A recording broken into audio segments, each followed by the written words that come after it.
Kaj si obetate od današnjega posveta? Od današnjega posveta predvsem to, da inovatorjem, posameznikom in podjetjem, ki veliko vlagajo v to, damo eno priznanje in da tudi širšo javnost obvestimo o tem, da vendarle inovativnost pri nas obstaja, kljub recesiji, kljub težkim časom, skratka, da ljudje in skupnosti še veliko na to dajejo. Kakšno je stanje inovativnosti na podravskem področju? Stanje je v bistvu porazno.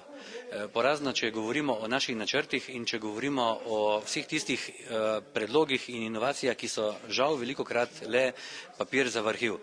Sicer pa sem prepričan, da se v naših podjetjih veliko dobrega dela, da veliko inovacij tudi ne ugleda luč sveta, ampak da preprosto so več ali manj tihe in kvalitetne izboljšave, ki veliko prispevajo in pa ne damo pravega pomena, kot ga v resnici imajo.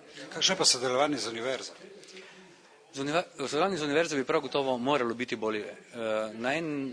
Na eni strani tukaj lahko vržemo žogico univerzi, na vsak način pa jo moramo prevzeti tudi mi v gospodarstvo. Vse prevelikokrat kadrov, ki prihajajo iz univerze, ne znamo izkoristiti in velikega potencijala, ki ga univerza ima, dejansko ne izkoriščamo, kot bi ga lahko.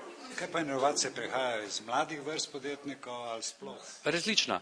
Danes na današnjem posvetu in potem o podelitvi bomo imeli tudi srednjo strojno šolo. Skratka, imamo tudi srednješolce, ki veliko na to dajejo, v glavnem so pa to izobraženi, visoko izobraženi kadri, razmišljajoči kadri srednjih let.